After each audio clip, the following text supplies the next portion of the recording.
Quelle que soit sa couleur politique, le nouveau gouvernement aura du pain sur la planche. Le plus urgent des dossiers à l'arrêt, le budget. Il doit obligatoirement être présenté le 1er octobre à l'Assemblée et doit être prêt 15 jours avant pour être examiné par le Haut Conseil des finances publiques et le Conseil d'État. Cela laisse donc moins de 2 semaines pour le boucler.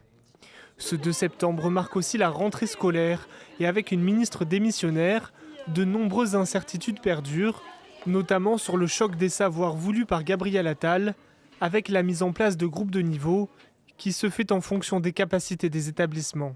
Nous avons donné des moyens. Je le répète ici, c'est 1500 emplois qui ont été donnés pour mettre en place ces groupes de besoins. La réforme de la formation des enseignants est aussi gelée, tout comme celle du brevet des collèges, avec un changement de notation et son obtention obligatoire pour passer en seconde.